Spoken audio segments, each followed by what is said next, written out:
Desde un principio Echeverría se propuso introducir un cambio radical en el rumbo histórico del país como nuevo Cárdenas, y volvería a los orígenes nacionalistas, campesinos, justicieros, de la revolución. Para lograr sus fines, no vacilaría en replantear por entero el esquema económico de México y repudiar el desarrollo estabilizador. El camino de moda era la aplicación de los métodos recomendados por la CEPAL. Con los maestros universitarios pertenecientes a su propia generación, la operación integradora pareció sencilla.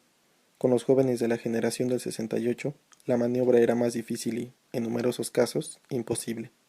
Algunos de ellos pertenecían a la llamada Liga 23 de septiembre. Nunca ni en tiempos de Alemán, el gabinete se había compuesto con una proporción tan alta de egresados de la UNAM, 78%.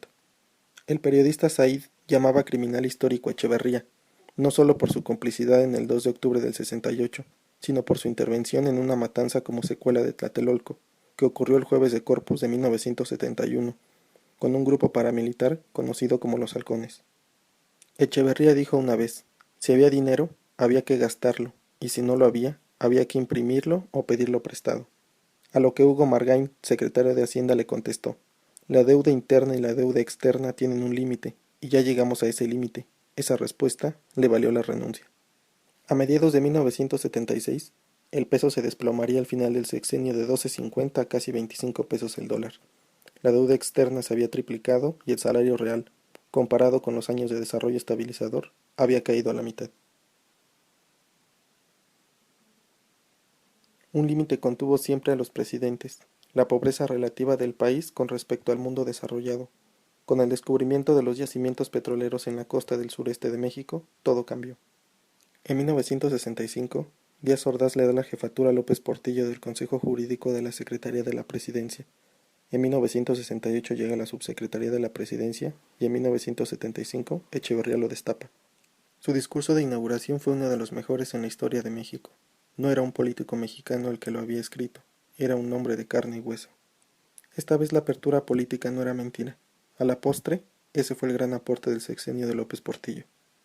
En un mensaje televisivo anunciaba, petróleo, el oro negro para todos. El plan de crecimiento moderado en 3 bienios se perdió. Lo sustituyó un plan de crecimiento tan desbocado que la gestión de Echeverría pareció casi austera. El 1 de diciembre de 1982, en su último informe, López Portillo encaró a la nación diciendo, soy responsable del timón, pero no de la tormenta. Dijo antes de enlistar su largo discurso de excusas y hacer su último gesto. Lloró frente a millares de telespectadores. Entre la demagogia del periodo de Echeverría y la frívola irresponsabilidad de López Portillo, se perdió una oportunidad rara y quizás irrepetible del desarrollo armónico. Desde un principio el nuevo presidente Miguel de la Madrid prometió no prometer lo imposible. Este tenía un as en la manga, olvidado desde su presidencia de Madero, la democracia. En el norte creció un reclamo de autonomía que se expresaba en el renacimiento del PAN, en elecciones cada vez más disputadas y adversas al PRI, en la fuerza creciente de la prensa nacional, en la nueva actitud crítica de la Iglesia y hasta de algunos empresarios. En su gobierno dos hechos trágicos abrumaron al país. En 1984 ocurre la explosión de San Juanico y el 19 de septiembre de 1985, el peor terremoto en la historia de México golpeó la capital. En 1988, una encuesta en Chihuahua favorecía al PAN en un 3-1. Sin embargo, el PRI decía en su interior, el fraude está canijo y sin embargo está en marcha. El gobierno pregonó textualmente que no va a soltar nada. El gobierno dejó pasar el tren de la democracia y en esa oportunidad en Chihuahua, donde el fraude estaba canijo pero no imposible, lo lograron. Victoria del PRI, derrota del PAN.